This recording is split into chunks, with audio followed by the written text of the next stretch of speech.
destiné à vous présenter 3 outils complémentaires proposés par l'État, la région et le réseau des associations de France Nature Environnement. Nous excusons d'ailleurs la région qui habituellement est présente pour ces présentations que nous faisons maintenant chaque année.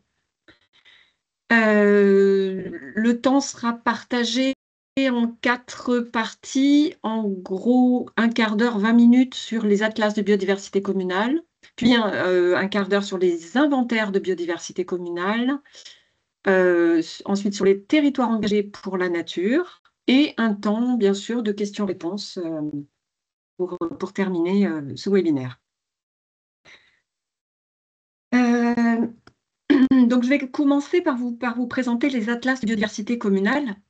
Il s'agit d'une démarche nationale lancée par l'État en gros autour de 2010 et qui a été, on le verra par la suite, repris par la région et le réseau FNE Centre-Val de Loire. Les objectifs, dans tous les cas, donc que ce soit pour atlas ou inventaire de biodiversité communale, sont de trois ordres.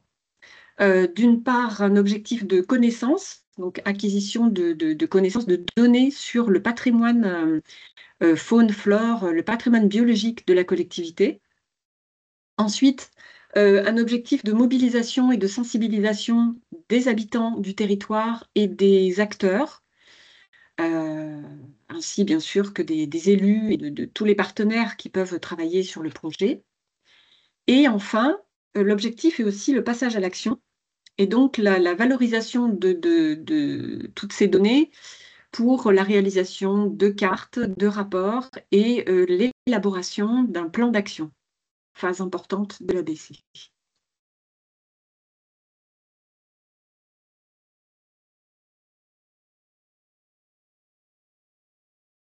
Un rapide historique. Donc, les premières démarches ont été lancées dans les années 90-2000, au départ expérimentées au sein du PNR de Lorraine, mais également dans notre région. Et c'est à partir de 2010 que l'État a vraiment formalisé les choses et que la région a apporté un financement complémentaire, parce que le dispositif, pour fonctionner, évidemment, a besoin également de financement. Et l'OFB, l'AFB d'abord, l'Agence française pour la biodiversité, qui existait avant l'OFB, puis l'Office français de la biodiversité, ont financé à partir de 2017, sous la forme d'appels à projets, et aujourd'hui sous la forme d'une possibilité de dépôt de dossier en continu. Donc, pour 2025, l'OFB continue de soutenir les ABC, et le financement dédié passe par la plateforme du Fonds vert, qui est administrée par l'Adréal. Donc, il y a un petit changement de circuit, mais on est toujours sur un budget de l'OFB qui se situe cette année autour de 8 millions d'euros, ce qui est à peu près comparable à l'année dernière. Donc, on n'a pas trop de baisse de budget malgré la conjoncture difficile que l'on connaît. À ce jour, il y a près de 4600 communes en France qui ont été soutenues par l'OFB pour mettre en place un ABC. Alors, sur cette carte n'apparaissent pas les démarches d'ABC financées par des régions, par exemple. Et chez nous, dans notre région en particulier, il y a beaucoup de démarches également financées par la région. Donc, cela explique la carte suivante que nous allons voir, la petite carte en haut à gauche, qui est extraite d'un site qui s'appelle ABC Nature France, qui recense tous les ABC réalisés en France. Et vous pouvez voir que la région centre est particulièrement verte, et les ABC sont nombreux, puisqu'en fait, pratiquement pour la moitié, on a là-dedans des petits points qui sont des inventaires de biodiversité communale. Donc, ce qui fait que sur notre région, on a 17% des communes à ce jour qui ont fait un ABC ou un IBC, alors qu'au niveau national, on est à 13% actuellement. Donc, ça représente environ 300 communes, 298 communes exactement sur l'Observatoire régional de la biodiversité. Voilà. Elles sont réparties donc sur la carte que vous aviez, que vous avez à droite. Alors, voilà, vous êtes répartis un petit peu partout sur la région. Alors, qu'est-ce qu'un ABC? Alors déjà, c'est un projet, qui s'étale dans la durée entre, alors jusqu'à présent, certains projets pouvaient être menés sur 1 an et demi, 1 an et demi, 2 ans. Depuis l'année dernière, on souhaite, enfin en tout cas, il y a une impulsion pour que les projets durent minimum 3 ans, 3 à 4 ans, en fonction de la taille du territoire, voilà, et de l'importance du projet à mener. En effet, ce projet peut se dérouler à l'échelle d'une commune, quelle que soit sa taille, ou à l'échelle de 2, 3, 4 communes, voire à l'échelle intercommunale. On a, par exemple, en région Centre, une intercommunalité avec 40 communes qui a réalisé un ABC à l'échelle intercommunale sur les 40 communes, en une fois donc. Le soutien financier de l'OFB, est possible avec un plafond de 2 500 € et il est apporté à hauteur de 80 % du projet. Il va y avoir ensuite des partenariats, bien sûr, avec de nombreux acteurs, mais dans notre région, les principaux acteurs sont des associations du réseau, France Nature Environnement, Centre-Val de Loire. On verra un petit peu plus loin qu'il y a 2 configurations possibles. Soit la collectivité va réaliser une partie en régie et développer des prestations pour payer des structures pour l'aider à réaliser la démarche, en particulier les inventaires naturalistes, qui sont donc le premier volet de connaissance de l'ABC. Soit, second cas de figure, la collectivité choisit de partir dès le départ sur un partenariat avec des structures qu'elle a choisies et qui recevront elles-mêmes directement la subvention, donc enfin 80 % donc de subvention sur le montant du projet, pour leur part. Donc dans ce cas-là, chaque mandataire reçoit, la subvention.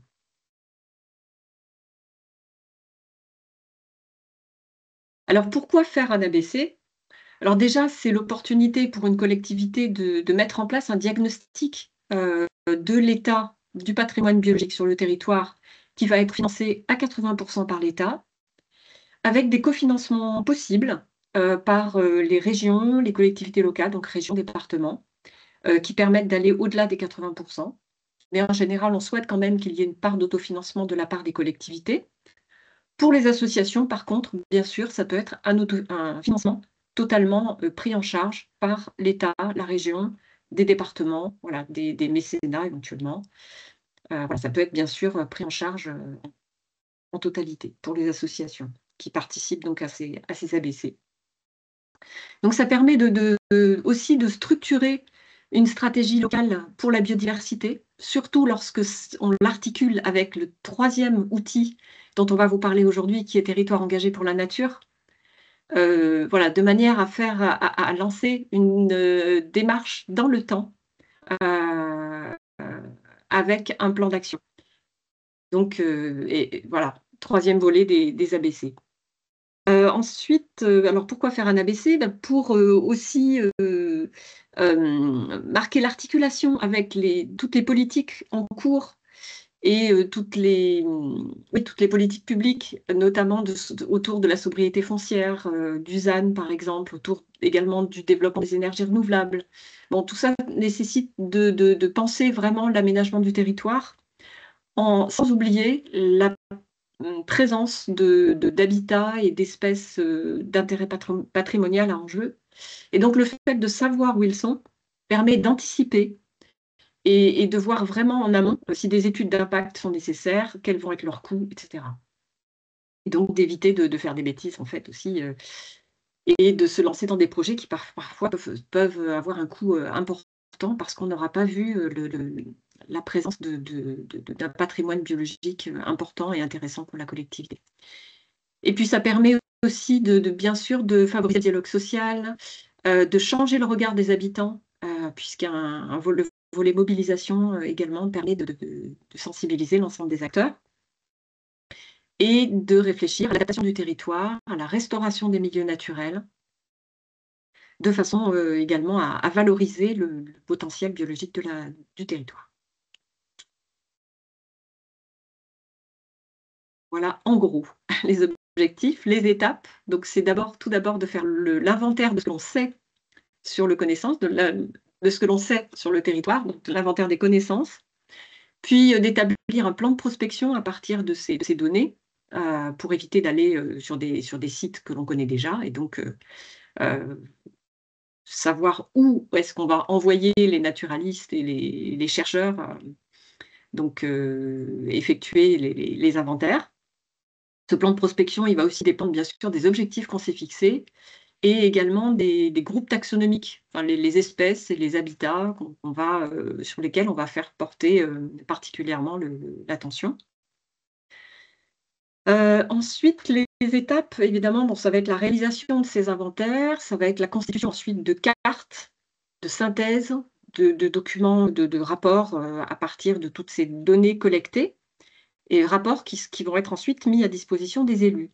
Mais en parallèle, bien sûr, il y a des animations, des événements, des démarches de sciences participatives qui seront proposées aux citoyens et aux acteurs économiques pendant toute la durée de l'ABC. L'objectif, c'est vraiment que sur la durée des 3-4 ans, un maximum de personnes soient informées, voilà, de l'existence de cette démarche, de ses objectifs et de sa réalisation. Et ensuite, donc à l'issue de cette phase de sensibilisation, de la rédaction de rapports, de cartes, et de fiches de recommandation, vient une phase de concertation pour rédiger tous ensemble un plan d'action, définir des priorités et essayer de décrire le plus précisément possible les actions qui sont réalistes et pertinentes pour la collectivité dans les années qui suivent. Et voilà, ce plan d'action pourra ensuite être proposé pour être reconnu territoire engagé pour la nature. Diapo suivante, s'il te plaît. Donc, on va avoir finalement 4 grands types de production à la fin d'un atlas de biodiversité communale. Tout d'abord des données brutes de faune, flore, habitat, tout ce qui est donc inventaire, qui permettront de préciser des atlas de répartition d'espèces, par exemple, de préciser la sensibilité des espèces aussi. Ah, on a une deuxième production, ce sont des cartes d'enjeux, plus ou moins. Alors les premières cartes, évidemment, c'est des cartes d'espèces protégées, par exemple, mais on va beaucoup plus loin parce que ces cartes ont vocation à devenir des outils d'aide à la décision, en fait, et ont également vocation à intégrer les documents d'urbanisme. Ensuite, un troisième type de production, ce sont les rapports, les fiches de recommandation, les diagnostics à l'issue de cette phase d'inventaire. Et puis, la quatrième production, c'est ce plan d'action issu d'une concertation entre les partenaires, les prestataires, les élus, les habitants, pour aboutir donc à un plan d'action. Pour les productions. Alors, quelques illustrations sur la mobilisation des habitants. Donc, ça peut prendre de multiples formes. En particulier, bien sûr, ce qu'on appelle les sciences participatives, proposer aux habitants de participer eux-mêmes à l'acquisition de données, éventuellement à des chantiers aussi collectifs, par exemple de plantation de haies. Il peut y avoir un début d'action pendant la durée de l'ABC, donc de mise en œuvre d'actions. Et puis, il peut y avoir des événements festifs aussi, en lien avec la culture aussi, des événements artistiques qui allient nature et art. La commune peut aussi choisir de réaliser des plaquettes grand public, bandes dessinées, petites vidéos. Voilà, ça peut prendre des formes variées. En fait, vraiment, l'ABC, c'est un petit un peu couteau suisse à la carte, et les productions vont dépendre aussi des objectifs et des moyens que la collectivité va y mettre. Diapo suivante. Alors, deuxième livrable important, donc les cartes, les fameuses cartes. Alors, ça peut être des cartes, on va dire un peu de base, où on localise déjà les habitats, les espèces patrimoniales qui ont été recensées. Donc ça, c'est vraiment des cartes brutes, très importantes pour la suite. Et à partir de ces cartes, L'objectif est de dégager les espaces sur lesquels des actions pourront être mises en œuvre. Et donc identifier, par exemple, les espaces particulièrement intéressants à préserver, ou alors des espaces à restaurer, éventuellement, des espaces sur lesquels il n'y a pas encore d'espèces intéressantes, mais avec un potentiel, et donc qui peuvent faire l'objet de restauration. D'identifier aussi des points de conflit au niveau de ce qu'on appelle la trame verte et bleue. Est-ce qu'il y a des endroits où vraiment les espèces ne peuvent plus circuler et où il serait intéressant de mettre en œuvre, enfin par exemple, de replanter des haies ou des alignements d'arbres à des endroits stratégiques. Donc voilà, toutes ces cartes ont vocation à être vraiment opérationnelles derrière et à pouvoir alimenter les documents d'urbanisme et la politique, les politiques d'aménagement de la ville. Donc ces cartes ont vocation à alimenter les documents d'urbanisme. Par exemple, lors de la rédaction des orientations d'aménagement et de programmation, des OAP, cela peut venir alimenter la rédaction concernant la mise en valeur de continuité écologique ou la recréation de continuité écologique, le choix d'essences intéressantes en fonction des enjeux de la collectivité, des espèces présentes et de ce que l'on souhaiterait éventuellement voir s'installer. Voilà, je ne vais pas rentrer dans le détail, mais à tout niveau, on peut intégrer ces éléments. Et puis, point important, donc, c'est la mise en place du plan d'action. Donc le plan d'action, ça va être évidemment déjà une liste d'actions priorisées et avec un calendrier. Et puis, ça peut prendre la forme de fiches aussi, qui vont détailler chacune de ces actions, quels financements sont possibles, les acteurs, toutes les modalités. Et donc, alors ça peut prendre des formes variées, il n'y a pas de type, de plan d'action type qui est proposé. Mais voilà, tout ce qui est demandé, c'est qu'il y ait une concertation et que les élus proposent un certain nombre d'actions qui pourront être reconnues sous la forme de la reconnaissance qu'elle est engagée pour la nature par la suite. Alors, diapo suivante, Benjamin, s'il te plaît. Alors, la fameuse reconnaissance TEN, elle peut soit venir après l'ABC pour permettre un accompagnement lors de la mise en place de ces différentes actions, soit les ABC viennent après la constitution d'un dossier TEN pour apporter des données en fonction des objectifs qu'on s'est fixés. Donc c'est pour ça qu'il y a une petite flèche dans les deux sens. Il est aussi possible, en fonction de la dynamique du territoire, si vous avez déjà beaucoup de choses engagées en matière de biodiversité, voilà, s'il y a déjà une dynamique sur le territoire, c'est intéressant de faire le point sur tout ce qui est mis en place, de faire un petit peu un diagnostic de la situation sur la collectivité, et vous serez accompagné par l'Agence régionale pour la biodiversité. Et une fois ce diagnostic établi, ça permet de dégager des besoins en termes de connaissances, en fait, qu'est-ce qu'on a besoin de connaître, à quel endroit, pour mettre en œuvre ces objectifs. Et on peut partir du coup sur des atlas, sur des ABC un peu thématiques, entre guillemets. Par exemple, s'il y a un enjeu en termes de zones humides ou de conservation du bocage, des haies, voilà, qu'un enjeu particulier est dégagé à l'issue de la réflexion autour de TEN, ça va permettre d'orienter aussi les prospections qui vont être mises en place. Parce qu'un ABC, c'est jamais exhaustif. La biodiversité, c'est tellement vaste que de toute manière, il faut faire des choix. Et donc, autant les faire autour de sujets, autour de thématiques sur lesquelles on sait qu'on va pouvoir avoir des actions derrière.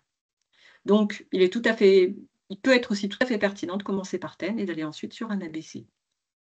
Sachant que si, au bout de quelques années, vous avez beaucoup d'actions engagées, qu'elles sont particulièrement intéressantes et inspirantes, vous pourrez candidater au concours Capitale française de la biodiversité, concours national, qui récompense donc les collectivités qui ont eu un parcours et qui ont mis en œuvre des actions intéressantes pour d'autres collectivités, de manière à faire une base de retour d'expérience et inspirer d'autres communes. Voilà, donc le contexte actuel est assez favorable parce qu'on a la stratégie nationale biodiversité 2030 qui met l'accent sur les ABC et on a cette intégration au sein du fonds vert. Donc c'est ce qui nous permet de maintenir quand même un budget intéressant encore voilà, pour cette année et on espère bien pour les années qui viennent. Donc comme je vous l'ai dit, un plafond à 250 000 € par projet, c'est parce qu'on a aussi des intercommunalités et que ça peut vite chiffrer quand il y a plusieurs communes. 80% donc de taux de subvention, une durée du projet de 36 à 48 mois. Et pour cette année, donc les dossiers peuvent être déposés en continu sur la plateforme Aide Territoire et on aura 2 phases de relève et d'instruction parce que nous, on est quand même obligés de prévoir des dates de relève des dossiers, d'instruction et voilà, et d'examen des candidatures. Et donc on a une première date le 21 avril, donc très bientôt. Et puis on a une seconde date au 15 juin. Voilà. Après, on rentre dans la période de réserve électorale. C'est pour ça qu'il n'y a pas d'autres dates qui ont été proposées. Mais bien sûr, il y aura certainement une nouvelle instruction en fin d'année ou début d'année prochaine sur le budget, par contre, sur le budget 2026. Donc pour le budget 2025, dans tous les cas, retenez qu'il faut déposer avant le 15 juin. C'est ça qui est important. Alors le montage de projet, je vous en ai un petit peu parlé déjà, donc il y a 2 possibilités.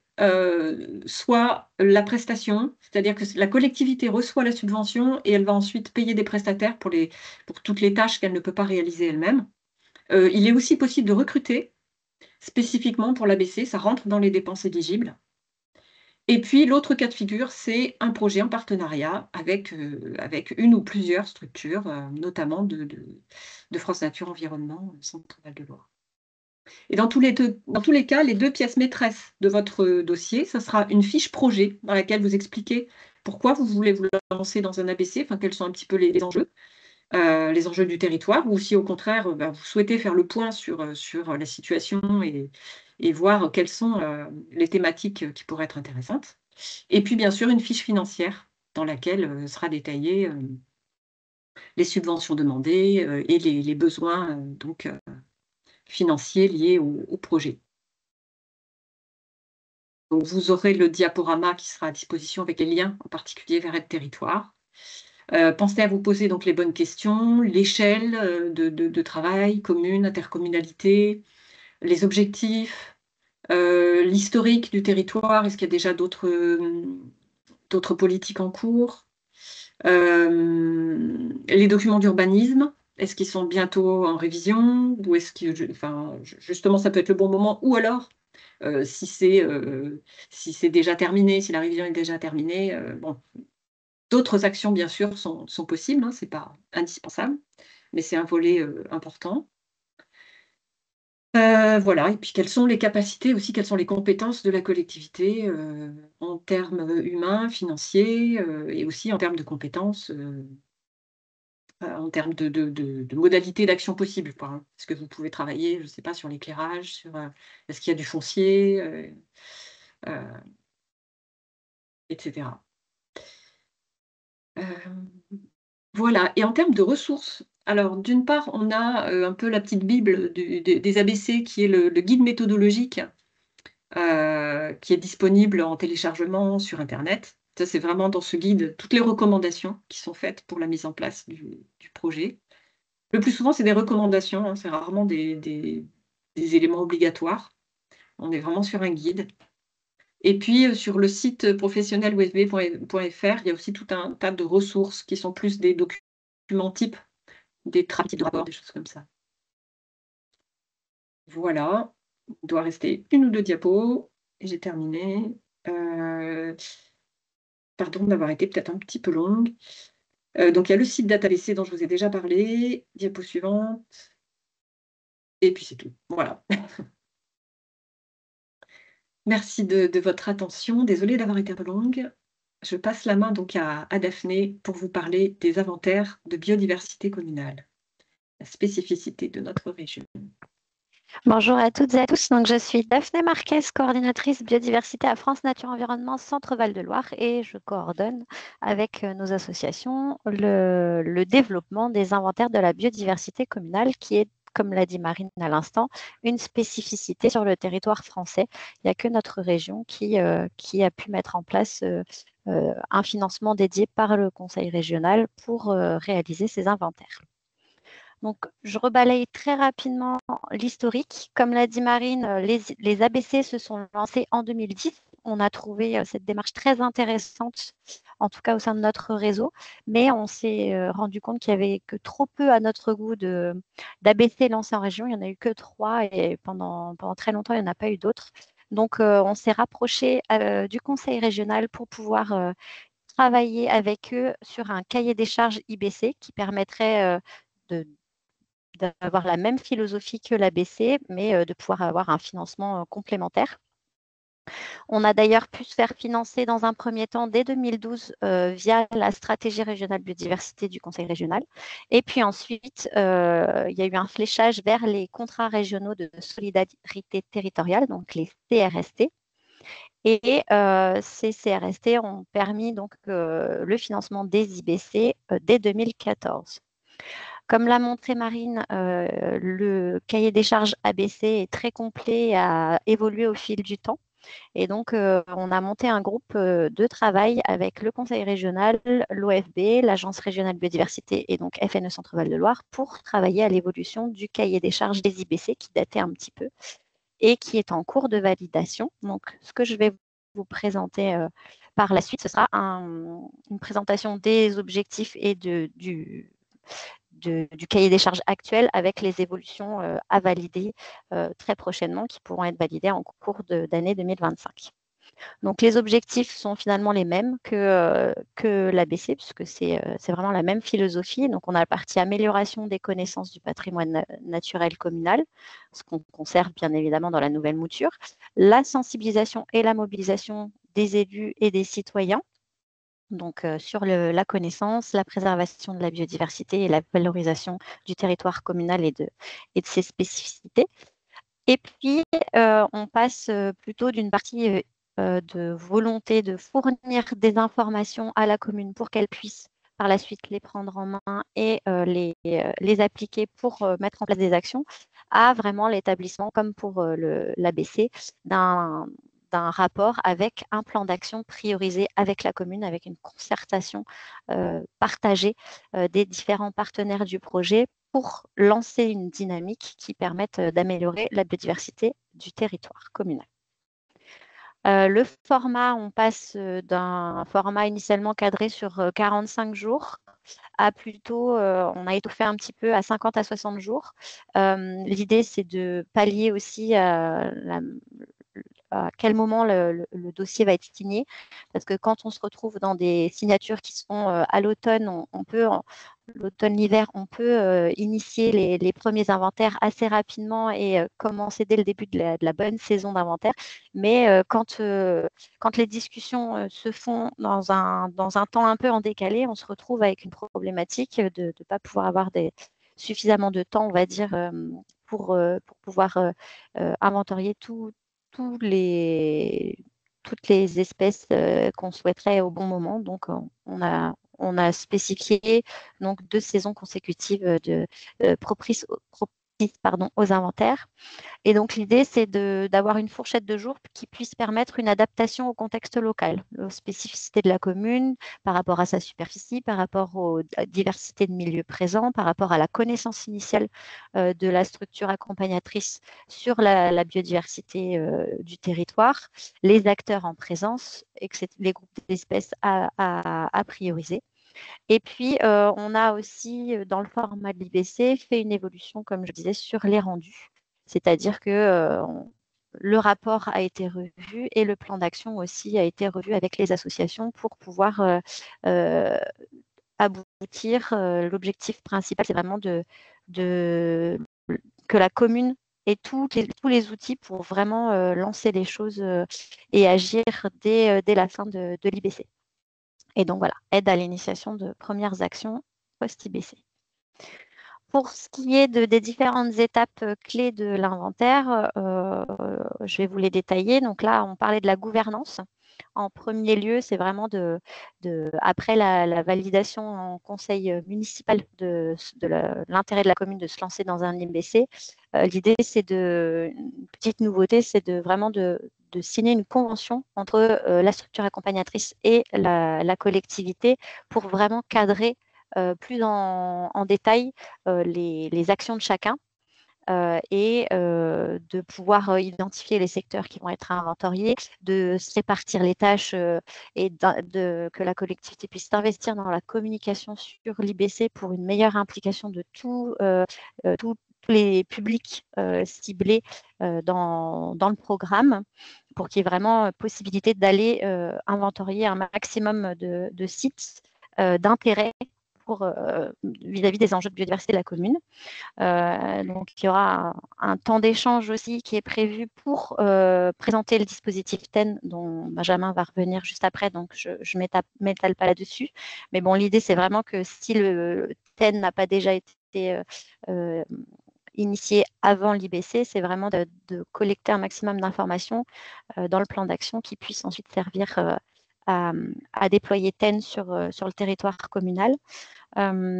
Après, il y a des réunions, bien sûr, tout au long de l'IBC, une réunion de lancement avec les élus pour bien cadrer les choses, comme je le disais, la signature de la convention, un temps aussi de lancement du projet auprès de tous les publics pour expliquer la démarche aux différents acteurs et bien légitimer la position de la structure accompagnatrice qui sera là pour aider la commune et donc aussi indiquer que les collègues iront sur le terrain faire des prospections sur des secteurs qui soient publics ou privés.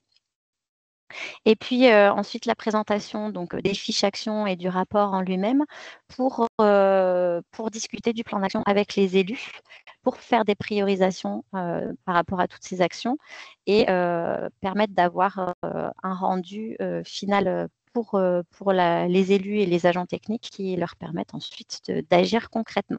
Et puis donc, il y a aussi une réunion publique de restitution des résultats pour sensibiliser tous les administrés aux résultats de l'IBC et de la richesse de la biodiversité de leur territoire.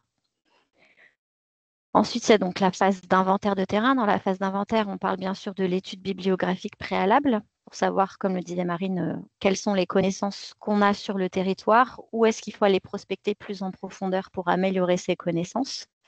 Donc, identifier des sites à prospecter et réaliser des inventaires. Et donc, là encore, on a un plan de prospection qui peut être situé, comme je le disais, sur des territoires publics et ou privés en fonction justement de la communication qui aurait été faite avant et de la volonté de chacun d'ouvrir son terrain pour accueillir les naturalistes salariés ou bénévoles qui participent à l'inventaire. Et puis, ça peut être sur des groupes divers et variés, donc la flore, les habitats, l'herpétologie, donc amphibiens et reptiles, les oiseaux, et puis divers groupes d'entomophones, donc des insectes. Et en fonction des spécificités de la commune, on peut bien sûr aller plus ou moins en détail sur ces groupes, ces différents groupes. Ensuite, on a le volet sensibilisation, je dis ensuite, mais c'est tout au long du projet, sensibilisation et communication. Donc, je rappelle l'enjeu vraiment très important de la communication en amont des inventaires pour permettre un accès plus facilité possible aux espaces d'intérêt et d'enjeu pour la biodiversité qui sont situés sur le territoire communal. Et puis après, il y a toute cette phase de sensibilisation avec les différents publics, avec des conduits d'ateliers, d'animation. Donc, ça peut être auprès des scolaires, du grand public, des élus, des agents techniques, s'il y a besoin de formation spécifique et pour mettre en application les préconisations recommandées par la structure accompagnatrice. Et puis, il y a ce rapport et ce plan d'action. Donc, initialement, on avait un très gros rapport avec plein de choses dedans. mais on s'est rendu compte que les élus pouvaient potentiellement s'y perdre avec toute cette connaissance accumulée dans ces gros rapports. Donc l'idée, c'est de revoir la structuration du rapport pour avoir un rapport plus concis qui est vraiment orienté vers l'action. Et donc, avoir pas mal, des choses qui vont être mises en annexe, mais au moins avoir un rapport concis qui permet aux élus de retrouver donc, des cartographies, comme le disait Marine, pour permettre de visualiser les enjeux de biodiversité de la commune. Et puis, donc, ce plan d'action qui va être concerté, étudié, présenté à la commune et priorisé en fonction des possibilités et des envies de la collectivité, priorisé dans le temps. Et en plus de ça, des fiches espèces qui permettent d'en apprendre plus et de retenir les informations croustillantes, on va dire, sur les espèces, sur leur spécificité sur le territoire communal et des fiches de préconisation d'action détaillées pour inciter les élus à passer à l'action, même par la suite, une fois que l'IBC est terminé, qu'ils puissent avoir les éléments clés pour poursuivre les choses et donc faire le lien aussi avec TEN qui permettra d'avoir un suivi plus dans le temps, chose que l'IBC ne peut pas forcément faire, ne pouvait pas faire initialement. Et donc, par contre, on a proposé une nouveauté donc, dans ces IBC, c'est un léger accompagnement à l'action en fin d'IBC, en dernière partie d'IBC, pour permettre d'avoir du temps prévu pour conseiller les collectivités à se lancer dans une ou deux actions les plus simples, on va dire. Donc là, je vous ai mis quelques exemples, mais ce n'est pas exhaustif. Par exemple, des conseils sur l'intégration des cartographies produites dans les documents d'urbanisme, l'identification de financement pour les actions prioritaires, les conseils sur les dépôts de dossiers de financement pour aussi déposer un dossier TEN, l'organisation de chantiers participatifs, par exemple, pour de la plantation de haies, ou l'incitation à aller s'intégrer dans d'autres projets qu'on propose. Par exemple, donc, Marine a parlé de Objectif MAR, mais on a aussi un toit pour la biodiversité pour ce qui est de la préservation des espèces inféodées au bâti dans les rénovations énergétiques notamment. Et puis, ça, par contre, ça sera décidé avec la collectivité, le temps prévu, on va dire, dans les 50 à 60 jours globaux de l'IBC, voilà, quelle quantité de jours on peut mettre sur cette dernière partie au regard de toute la masse de travail à réaliser sur l'IBC. Et puis, il y a aussi un temps prévu pour justement avoir un tableau de suivi de ces actions décrites dans le plan d'action pour pouvoir recontacter les collectivités a posteriori pour savoir où elles en sont dans l'avancement de leurs actions mises en place. Un dernier slide pour vous représenter donc, la carte que Marine vous a montrée tout à l'heure, qui montre les 298 communes qui sont couvertes par un IBC ou un ABC en région. Et je vous ai remis ici les logos des associations de notre réseau qui sont mobilisées dans les IBC et les ABC. Et donc, notre réseau a pu accompagner depuis 2010 240 des 298 communes qui ont réalisé des IBC ou ABC. Et donc, Benjamin doit vous transmettre aussi le lien pour aller vers les informations concernant nos partenaires pour que vous puissiez les recontacter plus facilement si vous voulez avoir plus d'informations sur un éventuel accompagnement dans un IBC ou ABC. J'en ai fini. Je vous remercie de votre attention. Merci beaucoup, Daphné. Avant de vous laisser la parole et poser vos questions, à mon tour de faire un focus sur territoire engagé pour la nature. Donc moi, je suis Benjamin Virelli, donc de l'Agence régionale de la biodiversité, et parmi mes missions, j'ai donc l'animation de ce dispositif en région. Donc ce dispositif, c'est un dispositif qui est national, qui est porté par le ministère et coordonné par l'Office français de la biodiversité. Et il comporte en fait 3 volets. Un volet territoire que je vais vous détailler, mais également un volet pour les entreprises et un volet pour des partenaires, donc qui sont ni entreprises ni territoires, mais plutôt des acteurs accompagnant finalement ces deux autres typologies. Ça peut être des associations d'élus, ça peut être des associations d'entreprises, ça peut être des fédérations, des associations aussi à but d'intérêt d'intérêt général, voilà, on pourrait très bien imaginer un conservatoire, être engagé être partenaire pour la nature. Mais voilà, l'idée, c'est vraiment de vous faire un focus sur territoire. Ça a été précisé par Marine. L'objectif en fait de territoire engagé pour la nature, ça va être d'enclencher une dynamique, en tout cas de maintenir une dynamique quand elle a été initiée par un inventaire ou un atlas de la biodiversité.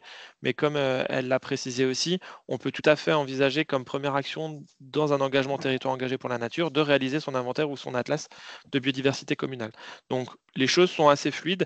Et pour compléter aussi sur le concours Capitale française de la biodiversité, je vous ai mis le lien dans le chat un peu plus tôt quand Marine en a parlé. L'idée, c'est vraiment de trouver au travers de ce concours en fait des expériences inspirantes qui permettent vraiment de se donner à voir le champ du possible, la diversité d'actions qu'une collectivité peut mettre en place.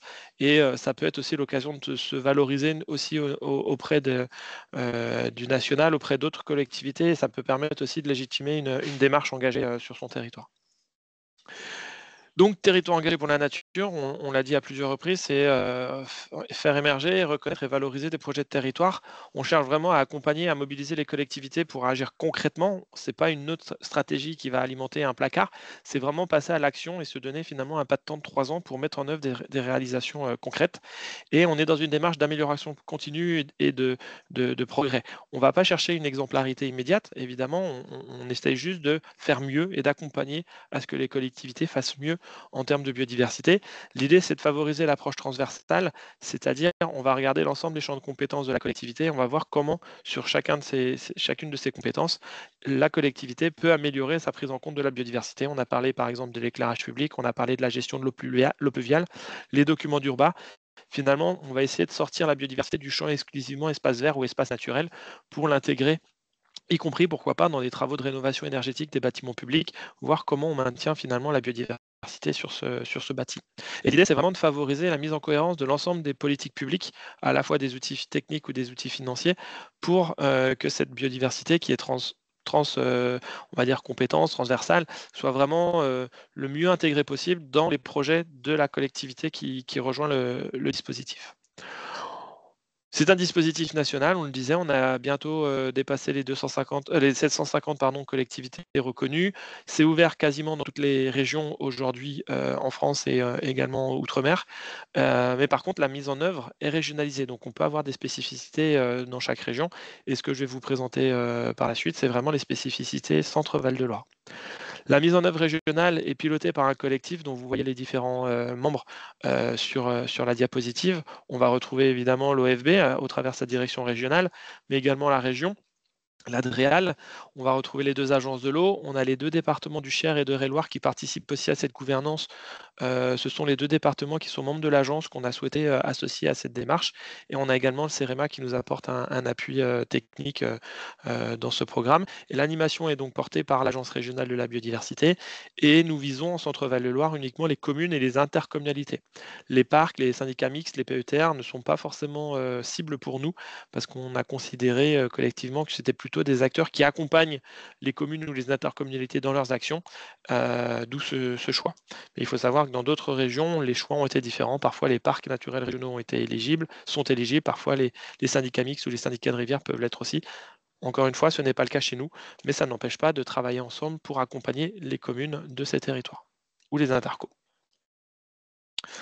En Centre-Val de Loire, le dispositif a été ouvert en 2019 et on est aujourd'hui à 45 collectivités reconnues. On a reconnu en 2025 pour la 3e fois certaines communes, les toutes premières à être parties.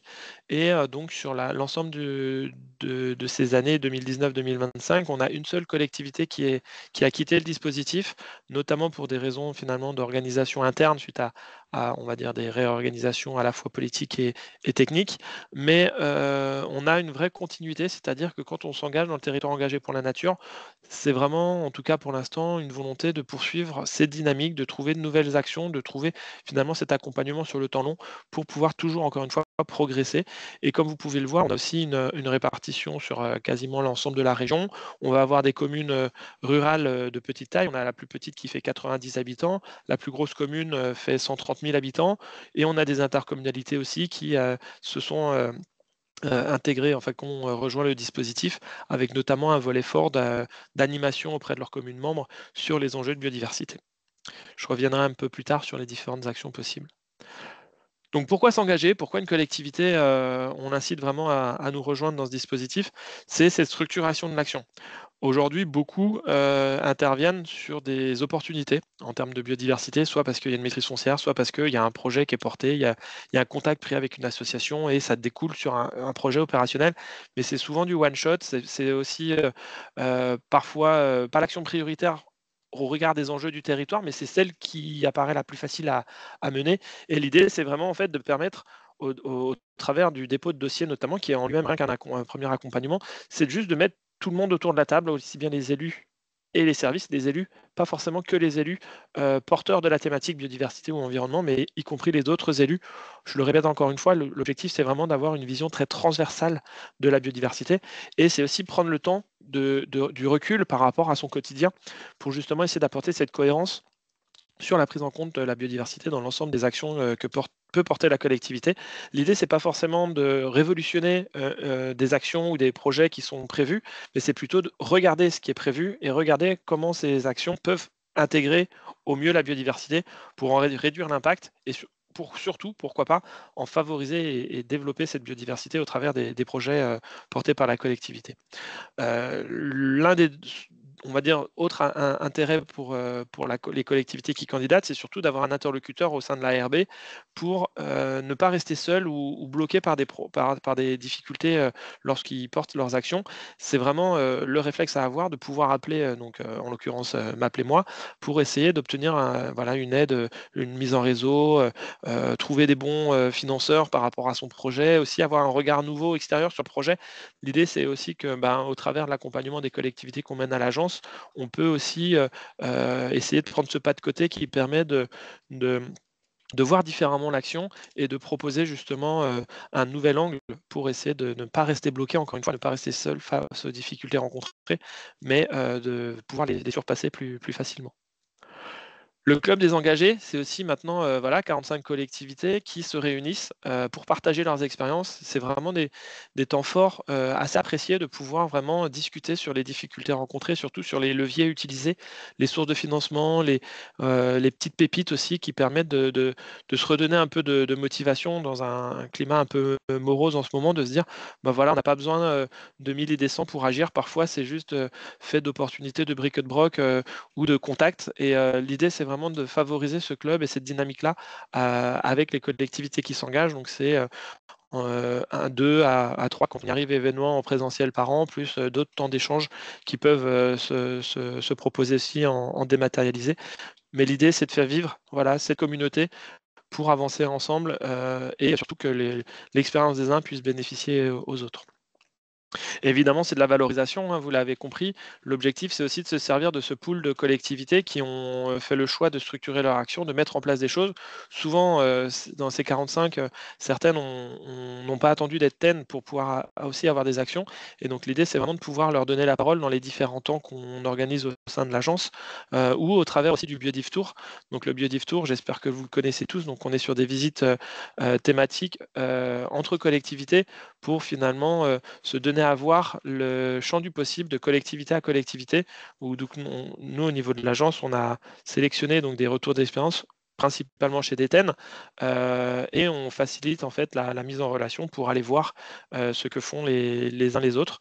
Donc vous verrez, j'ai mis le lien dans le chat si vous voulez plus d'informations là-dessus. On va aussi jouer un rôle, nous, pour valoriser finalement le territoire régional au niveau national, et on va les piocher dans ce réservoir de collectivités TEN pour finalement aller témoigner dans des événements, notamment portés par l'Office français de la biodiversité au national. Par exemple, sur le Salon des maires, on est souvent sollicité pour trouver des expériences pour aller témoigner de telle ou telle action. L'idée, c'est voilà, d'aller profiter de ces collectivités TEN qu'on sait engager, qu'on sait impliquer pour pouvoir valoriser le territoire régional. Comment s'engager? Voici le calendrier qui est maintenant stabilisé depuis plusieurs années. Bon, stabilisé peut-être pas pour l'année prochaine parce qu'avec les élections municipales en mars, on va sûrement, je pense, le redécaler un petit peu. Mais en tout cas, on publie chaque année, le dossier de candidature au 15 juin et il y a 6 mois pour pouvoir le construire, le travailler en interne pour un dépôt au 15 décembre. Donc là, on est sur une seule relevée par an. Le 15 décembre, on a 1 mois et demi d'instruction, un jury début février et l'objectif, c'est d'avoir les résultats début mars de l'année qui suit pour pouvoir avoir une reconnaissance de 3 ans. Donc là, par exemple, ceux qui ont été reconnus cette année en mars, c'est pour 2025, 26 et 27. L'idée, c'est vraiment de profiter de ces 6 mois d'accès au dossier pour prendre le temps de construire en interne avec ses partenaires et évidemment de me solliciter si vous avez des besoins pour pouvoir vous aider à compléter le dossier. Mais voilà, l'idée, c'est vraiment de pouvoir faire ça sereinement et surtout sur un calendrier connu pour éviter la course au temps de tous les appels à projets qu'on voit passer. Donc voilà. Toutes les infos sont sur le site, le portail de la biodiversité. Je vous remettrai le lien aussi dans le chat tout à l'heure. Et après, tout se passe de manière dématérialisée sur la plateforme Démarche Simplifiée que maintenant beaucoup de collectivités ont l'habitude de pratiquer. C'est notamment aussi ce support-là qui sert pour les aides du fonds vert. Donc voilà, si vous avez des soucis sur le format, il ne faudra pas hésiter à revenir vers moi. Mais en tout cas, maintenant tout est dématérialisé. L'avantage, c'est aussi que vous pouvez associer vos collaborateurs, voire m'associer moi si vous voulez une relecture avant un dépôt officiel du dossier. Donc ça permet de faciliter les échanges pour pouvoir construire ce dossier. En Centre-Val de Loire, il n'y a qu'un seul critère obligatoire pour pouvoir devenir territoire engagé pour la nature. Soit on est déjà passé par un inventaire ou un atlas de la biodiversité communale, donc on l'a réalisé soit à l'échelle de sa commune, soit c'est l'Interco qui l'a réalisé. Donc ça va vraiment venir alimenter, comme on a dit tout à l'heure, le plan d'action à 3 ans de territoire engagé pour la nature. Mais si on ne l'a pas réalisé, l'objectif c'est de le faire dans les 3 ans de la reconnaissance TEN. Donc comme le disait Marine, ça peut être un sens comme dans l'autre, mais en tout cas, ce qu'il faut retenir, c'est que c'est vraiment considérer ces deux outils comme les fondations d'une stratégie de biodiversité de qualité. Et donc le jury, au niveau du dispositif TEN, l'a rendu obligatoire. La petite particularité, donc ça c'est pour les communes qu'il est obligatoire. Pour les intercommunalités, vu les difficultés de lancer une démarche intercommunale, ce qui est demandé, ce n'est pas de le réaliser ou de l'avoir réalisé, si vous l'avez tant mieux, mais c'est surtout de communiquer auprès de vos communes membres sur ces outils-là. Ça peut prendre différentes formes, des webinaires, des journées techniques autour de ça. Donc ce qui est demandé dans l'engagement TEN, c'est pendant les 3 ans de parler de ces outils-là à vos communes membres. Par contre, vous pouvez tout à fait, et on vous invite, si vous le souhaitez, à faire une démarche intercommunale, mais elle n'est pas obligatoire à ce stade. Et après, dans le dossier, l'objectif pour nous du dossier, c'est vraiment de connaître finalement la collectivité, ses compétences et l'état actuel de sa prise en compte de la biodiversité. Donc typiquement, dans le regard, dans l'analyse qu'on va faire du dossier, on demande vraiment les étapes clés un peu, est-ce que vous avez déjà intégré la biodiversité dans vos documents d'urbain, comment vous gérez vos espaces verts, etc., pour comprendre en fait où vous en êtes et aller vous demander le pas supplémentaire d'intégration de la biodiversité dans vos projets. Et l'idée derrière, c'est vraiment d'évaluer cette cohérence entre ce que vous nous proposez, vos moyens, votre taille, vos enjeux, et évidemment ce que vous avez déjà pu faire par le passé. Encore une fois, c'est une marche de progrès qu'on cherche à vous engager sur cette progression. Dans le dossier, voilà, c'est les informations générales, c'est une évaluation via 5 entrées, la connaissance, la planification, donc tout ce qui va être stratégie, l'aménagement, les gros projets, la gestion au quotidien et surtout cet aspect mobilisation. Et on a dans le dossier quelques questions qui sont indiquées par cette petite cloche, qui sont des questions un peu sujets essentiels pour le jury, sur lesquels on attend à ce que la collectivité nous apporte de la matière. Ça ne veut pas dire qu'elle agit. Typiquement, on demande si vous êtes concerné par des enjeux autour des exotiques envahissantes, parce que c'est un enjeu majeur en termes d'érosion de la biodiversité en région, enfin dans le monde. Et donc, pour nous, il faut absolument que vous ayez conscience de ça. Vous pouvez ne pas être concerné parce que finalement, vous êtes préservé encore sur votre territoire. Dans ce cas-là, vous nous le dites et il n'y a pas de souci. Mais en tout cas, on veut de l'information. Ce n'est pas la même chose, par exemple, sur la rénovation du bâti, qui est une information complémentaire, mais qui n'est pas indispensable. Et donc, autre aspect administratif, il nous faut une délibération aussi pour bien me démontrer que la candidature ne relève pas simplement d'un chargé de mission ou d'un élu en charge de la compétence, mais que c'est bien une démarche partagée à l'échelle du conseil municipal ou du conseil syndical. Et pour vous aider, on a aussi constitué finalement un tableau de synthèse sur à peu près les actions qu'on peut avoir sur ces différentes entrées. Et l'idée, c'est que vous puissiez décrire votre ambition pour les 3 prochaines années. Donc, si vous avez réalisé votre inventaire ou votre atlas, vous pouvez évidemment vous baser là-dessus. Et si vous ne l'avez pas, la première action à nous présenter, c'est évidemment la réalisation de ces inventaires ou atlas. Et derrière, vous allez pouvoir aller chercher ce qui correspond à la dynamique dans laquelle vous êtes. Le tableau, il est accessible sur la page 10 sur le portail de la biodiversité. Je vous remettrai le lien aussi dans le chat. Ben non, parce que Daphné l'a fait, je te remercie. C'est parfait. Donc le tableau, je crois qu'il n'est pas tout à fait en ligne. Là, il faut que je le remette, mais en tout cas, c'est une liste non exhaustive, mais qui permet d'identifier un petit peu les attendus potentiels du territoire. Évidemment, mes coordonnées, si vous avez besoin, et j'incite fortement, si vous êtes intéressé par TEN, à me contacter en amont du dépôt du dossier pour qu'on puisse en discuter.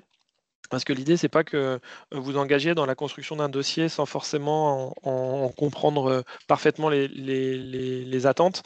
Et c'est surtout qu'on puisse, voilà, pourquoi pas venir présenter en conseil syndical, conseil municipal, la dynamique, les attendus, et qu'on puisse co-construire, donner un peu un retour sur ce que vous faites par rapport, voilà, à la cohérence de vos démarches. Donc là-dessus, il faut vraiment pas hésiter à me contacter s'il y a besoin. La présentation vous sera transmise avec les coordonnées donc, de Daphné, de Marine et de moi-même, avec toutes les informations. N'hésitez pas à reprendre les liens qui ont été mis dans le chat. Et maintenant, il nous reste une demi-heure pour échanger ensemble sur les différentes informations qu'on vous a transmises, en espérant qu'on ne vous ait pas assommé. Mais voilà, n'hésitez pas. Vous avez le chat, vous avez aussi la possibilité de lever la main pour prendre la parole en direct. Donc n'hésitez pas à poser toutes vos questions. On ne doute pas que ces présentations ont fait émerger des questions chez vous. La parole est à vous, n'hésitez pas. Par le chat, levez la main et puis on vous distribue la parole.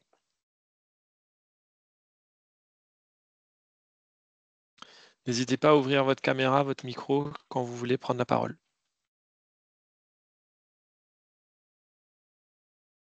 Tout a été clair? La première question est souvent la plus dure. Oui, Sophie, vas-y. Bonjour. Je voulais juste savoir, je n'ai pas compris exactement la différence entre ABC et IBC. À part la durée, je veux dire. Alors, principalement, c'est une différence en termes de financement. Initialement, les IBC étaient financés par le conseil régional, les ABC par l'État et donc dernièrement par l'OFB. Et maintenant, on peut même avoir du cofinancement si on arrive à monter le dossier de la bonne manière. Donc, la philosophie est la même et c'est plutôt des fléchages de majorité de financement, on va dire, pour pouvoir distinguer entre guillemets IBC et ABC. Mais sur le site ABC Nature France, comme l'a montré Marine, les deux dispositifs sont centralisés au même endroit. On essaye de pouvoir tout centraliser pour que finalement ceux qui souhaitent s'investir dans cette démarche-là puissent, par plusieurs biais différents de financement, aboutir à réaliser leurs envies.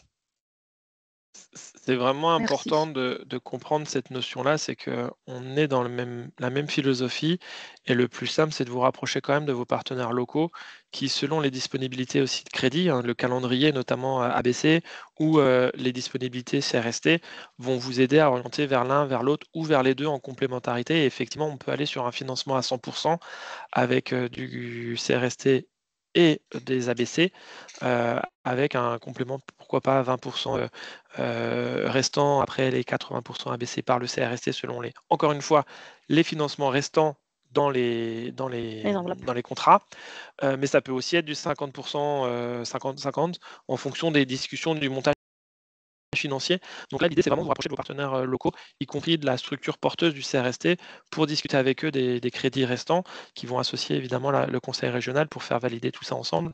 Mais là, c'est la même philosophie. On va avoir quelques, on va dire, spécificités, notamment sur les démarches intercommunales. Souvent, on est plutôt sur une démarche ABC parce que les crédits sont plus conséquents. Mais voilà, on peut tout à fait envisager les deux, y compris sur des démarches intercommunales. Je vois une question sur le dépôt des dossiers IBC. Alors, il y a deux possibilités. Comme le disait Benjamin, il faut se renseigner auprès de l'agent du territoire pour le CRST, enfin voilà, par rapport aux enveloppes qui restent, sachant que globalement les associations de notre réseau se sont manifestées au moment des lancements, enfin au préalable des lancements des CRST, des nouvelles moutures pour flécher les IBC comme étant des outils qui puissent être finançables, puisqu'il y a une fiche qui existe. Et donc, il suffit de provisionner, entre guillemets, de l'argent sur cette ligne-là pour pouvoir en faire par la suite. Il y a donc deux possibilités derrière tout ça. Les associations peuvent échanger avec les conseils municipaux et donc obtenir une délibération du conseil municipal pour pouvoir lancer la démarche IBC et déposer un dossier. Donc, c'est un travail en régie. Et puis sinon, il y a l'option de dépôt par la collectivité qui, du coup, après, travaille suivant un appel, un appel Un comment marché, dire, un marché marché public. public. Voilà, c'est ça. Donc, il y a ces deux possibilités-là pour pouvoir financer un IBC. Tu veux compléter, Marine? Il faut que tu allumes ton micro.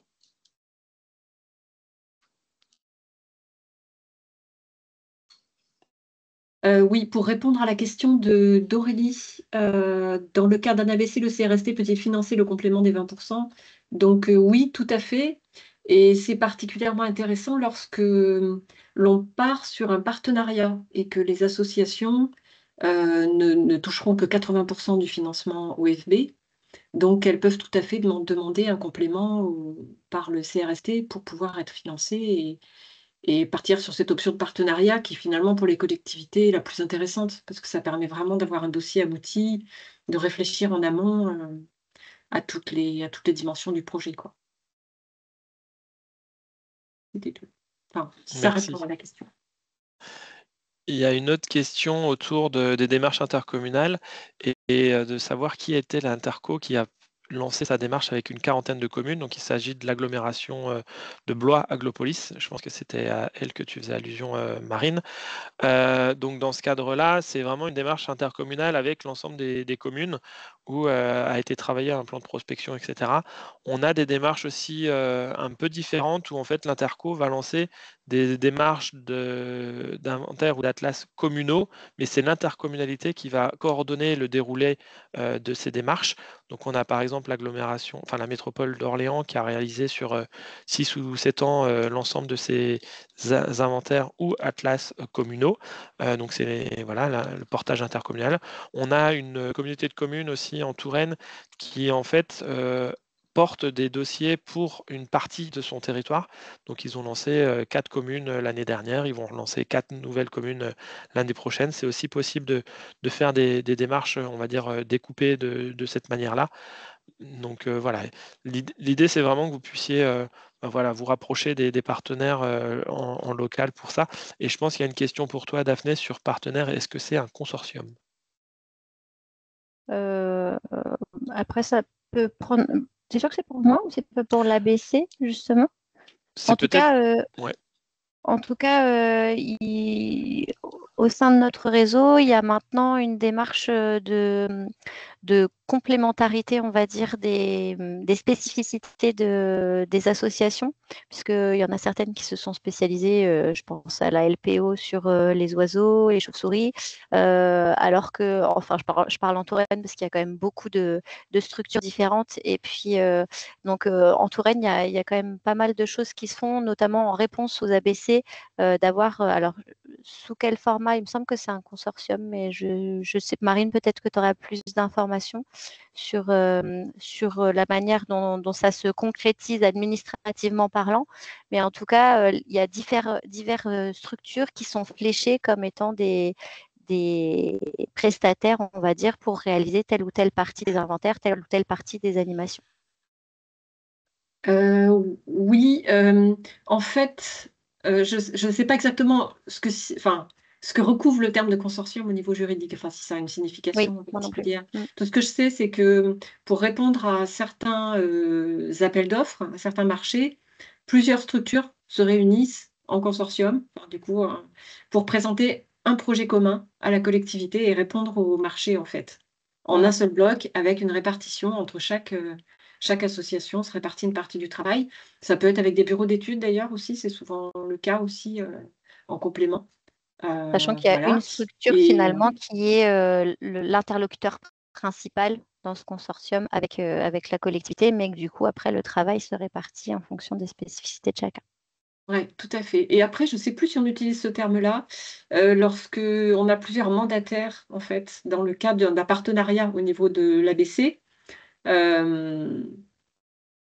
Oui, on parle de mandataire, mais je ne sais pas si on utilise le terme de consortium pour désigner la collectivité plus ses partenaires, ceux ou ses partenaires. Il peut y en avoir deux, enfin un, deux ou plusieurs après. Mais sachant que le principe là, c'est que du coup, chaque mandataire reçoit la subvention directement. Et ça passe pas par tout ne passe pas par la collectivité. Alors que dans le cadre d'une prestation, évidemment, c'est la collectivité qui reçoit l'ensemble de la somme et qui ensuite propose un marché public pour recruter le ou les prestataires. Merci. Effectivement, pour répondre à Nelly Faure, la première chose, c'est de se rapprocher de ses partenaires potentiels au niveau local pour discuter de tout ça. Y compris, ça peut aider aussi à voir quels sont un peu le premier tour d'horizon de la donnée naturaliste existante pour déjà commencer à pré-cibler la charge d'inventaire qui sera nécessaire dans le cadre de la démarche, soit ABC, soit IBC. Aurélie, vous voulez prendre la parole? Allez-y. Aux questions sur les partenariats consortium et notamment le portage dans le cadre d'un ABC, parce que si j'ai bien compris, le portage peut être fait par exemple par un parc, et puis soit on fait appel à un prestataire qui pourrait être une association naturaliste, soit cette association naturaliste peut être euh, partenaire, pas prestataire, mais partenaire. Et dans ce cas-là, quel est le plus intéressant? Est-ce que c'est Enfin, voilà, est-ce qu'il peut y avoir un complément CRST? Est-ce que c'est intéressant de faire ce... Enfin, est-ce qu'il est plus intéressant de faire appel à l'association en tant que prestataire ou en tant que partenaire, en fait? On se pose la question. Voilà. Daphné, peut-être tu veux Oui, commencer? je peux répondre. Nos associations, globalement, ont un seuil maximal en termes de prestations, au-delà duquel elles sont obligées de passer en déclaration de TVA, chose qui n'est pas avantageuse pour le système associatif. Et beaucoup de nos associations ne souhaitent pas passer cette tranche-là. Donc, en général, on privilégie les conventions de partenariat pour permettre d'éviter de passer au-delà du seuil maximal. Au-delà de ça, je pense que c'est plus intéressant aussi pour les associations qui sont sollicitées en amont, qui ont souvent déjà plein d'actions sur le territoire, parce que souvent, voilà, quand un territoire se lance, c'est parce qu'il a déjà des actions qui ont été mises en œuvre, déjà reçu des conseils de certaines structures. Donc, c'est plus intéressant aussi de les considérer comme des partenaires dès le départ et de les associer par la suite en tant que tels. Et ça évite aussi de se retrouver avec des possibles concurrences lors du marché, de l'appel d'offres. Ça s'est produit une fois, c'était pas très confortable parce que toutes les structures passent du temps à préparer leur budget, etc. Et puis au dernier moment, il y en a qui le font pour rien, en fait. Donc, autant partir sur la réalité, qui est finalement qu'une collectivité travaille avec des partenaires et les associer dès le départ en tant que partenaire. Nous, on conseillerait plutôt ça. Je rejoins Et Marine. merci. Est-ce qu'il y a d'autres questions?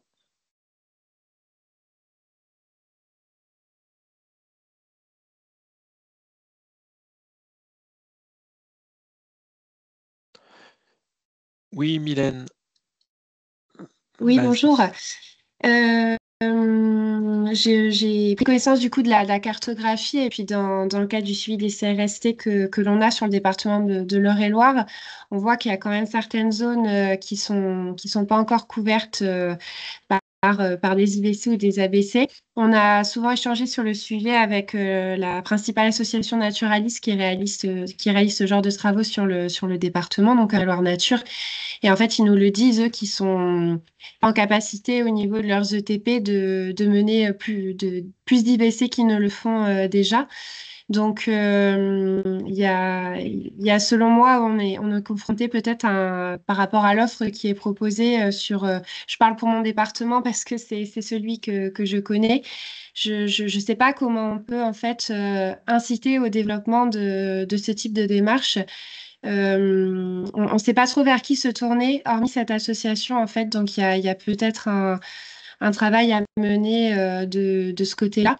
On a déjà eu quelques échos de communes ou de pays qui veulent développer des IBC notamment. C'est plus connu que les ABC, je trouve. Mais en fait, l'association qui connaissent le plus, elle n'est pas forcément en capacité tout de suite de répondre à ce besoin. Donc malheureusement, ça fait que ça se développe pas forcément sur notre département. Pour ce qui est effectivement du réseau, une des problématiques qu'on peut rencontrer aussi, en tout cas, enfin, qui va tendre à s'estomper, on va dire, avec la possibilité de cofinancement, mais qui n'est pas encore assez développée, enfin, qui se lance tout juste et qui n'est pas encore tout à fait développée, c'est que quand les associations pouvaient déposer des dossiers au CRST pour les IBC, je parle, il y avait toujours un autofinancement obligatoire puisqu'on ne montait pas à 100% de financement. Et donc, en gros, il y avait les 80% du CRST. L'association demandait une petite partie à la commune et prenait toujours du pourcentage supplémentaire, enfin, d'autofinancement sur les dossiers. Donc on essaye de voir avec le conseil régional s'il n'y a pas possibilité de faire quelque chose pour qu'on puisse monter à 100% de financement public, mais c'est encore en discussion parce que ça pose des questionnements juridiques. Et puis, par contre, il y a la possibilité maintenant de cofinancement. Donc là, en tout cas, sur le frein qui avait été identifié d'autofinancement qui fait que sur le modèle associatif, on a des difficultés du coup à pouvoir avoir une multitude de projets. Là, clairement, ce frein-là, il serait levé. Donc, après, il y a la possibilité par les ABC de recruter du personnel en plus. Donc là, ça pourrait être une solution technique d'avoir du monde supplémentaire à recruter pour l'occasion. Par contre, on se heurte quand même à une problématique de manque de personnel à recruter justement dans cette branche-là. Donc, effectivement, derrière, on est en pénurie, on va dire, de personnel qui pourrait travailler dessus. Alors après, il y a aussi des bureaux d'études qui existent et qui travaillent sur ces thématiques-là. Après, il y a le questionnement de se dire est-ce qu'on veut plutôt privilégier des structures locales qui ont une connaissance du territoire depuis de longues années ou passer par des prestataires de l'autre bout de la France qui n'ont pas forcément d'attache avec le territoire. Voilà. Il y a quand même des bureaux d'études locaux qui existent et qui travaillent bien, hein, mais il n'y a pas de souci. Et Daphné, voilà. peut-être qu'on peut penser aussi à des structures de FNE, mais qui seraient présentes sur l'Île-de-France, parce qu'on est quand même proche, et il y a beaucoup de naturalistes en Île-de-France. Il y a des compétences qui pourraient peut-être, enfin, en termes de distance, en fonction de la localisation des communes, mais pour celle du nord du département, ça pourrait être pertinent de contacter des prestataires plutôt Île-de-France. Bon, j'avoue que j'ai pas les noms, je pourrais pas donner les noms comme ça en tête, mais je pense qu'il y a une piste de ce côté-là. Et je pense aussi au CBN, les conservatoires botaniques nationaux, pour tout ce qui est flore, dans d'autres régions comme en Bourgogne.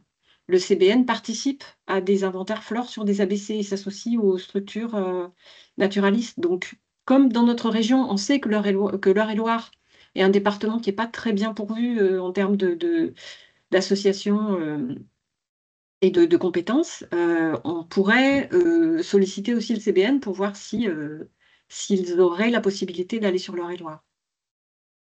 Il y a On peut laisser la parole. Ouais, voilà. Deroux, là, justement, d'Eure-et-Loire Nature, qui demande la parole. Vas-y, Christophe. D'Eure-et-Loire Nature. Oui, bonjour.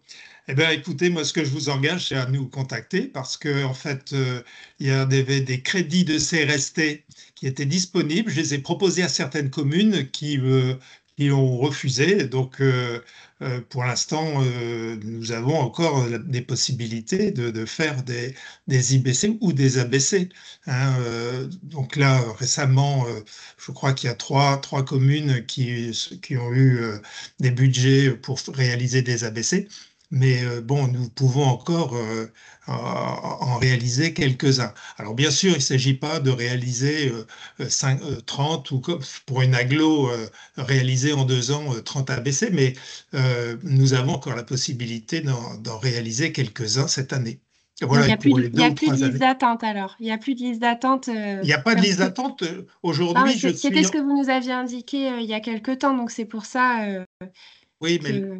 là, non. En fait, Bah, tant mieux. il y a plus de liste d'attente et je vous dis, je suis même en train d'un peu de ramer puisque certains fléchages de CRST, hein, de crédits de CRST étaient destinés à des inventaires et des IBC et que on est obligé un peu de solliciter les communes et de faire un peu de forcing pour rencontrer les élus. Donc voilà, pour l'instant, on est plutôt en recherche hein, Il y a des fonds et on n'a pas toujours les communes à mettre en face. Voilà.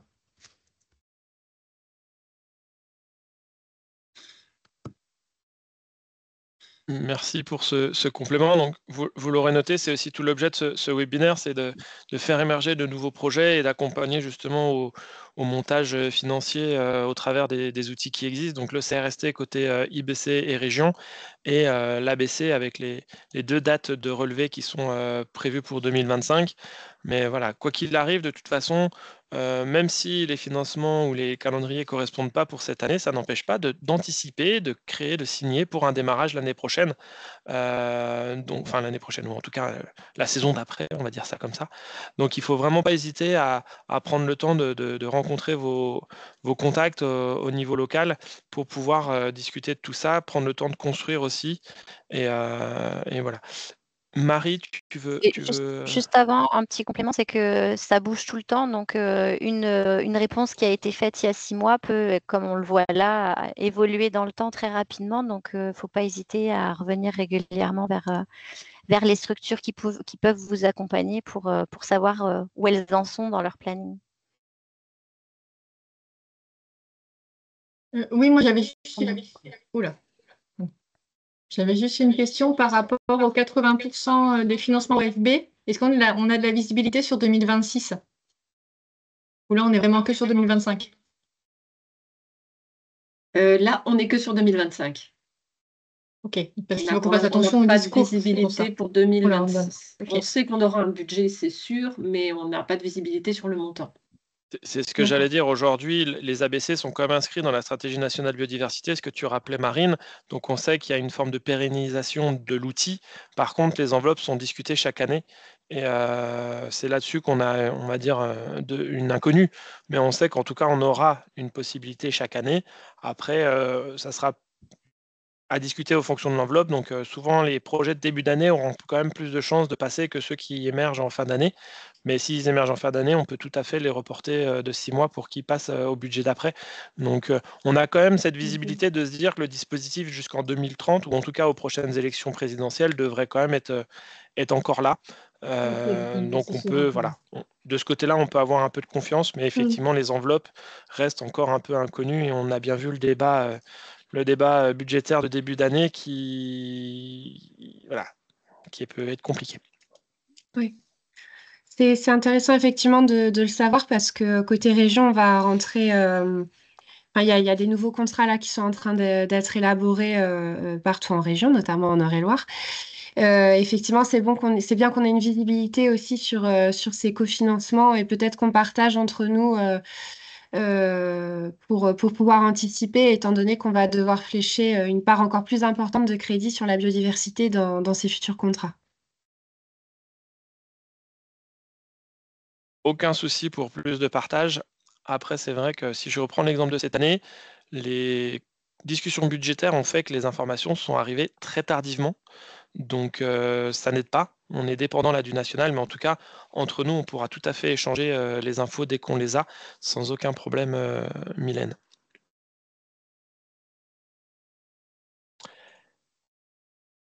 Est-ce que d'autres questions sont dans le chat? Je ne crois pas, mais en tout cas, si d'autres personnes ont besoin de ça.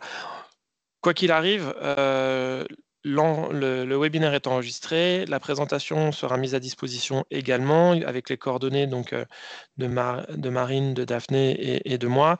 Si vous avez les moindres questions, vous n'hésitez pas à revenir vers l'une ou l'autre ou moi encore. Sur les pages aussi du portail de la biodiversité ou directement de l'OFB ou de FNE, vous retrouverez toutes ces informations là aussi. Mais voilà, quoi qu'il arrive, si vous vous posez des questions, n'hésitez pas à revenir vers nous. Maintenant, s'il reste 5 minutes, si vous en avez qui émergent, ou si elles viennent plus tard, de revenir également vers nous ou les partenaires locaux, les associations en local.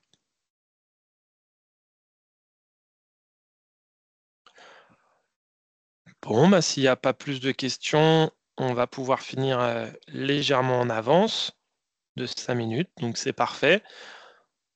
On espère voilà, que les informations apportées vous permettent d'y voir plus clair, de vous repérer par rapport à ces différents outils. Et je fais le porte-parole des collègues pour dire qu'on est à votre disposition si besoin. Tout à fait. Et il nous reste à vous souhaiter un bon appétit. Merci beaucoup. Merci pour votre Merci, accompagnement. au revoir. Merci beaucoup, au revoir. Bon appétit. À bientôt.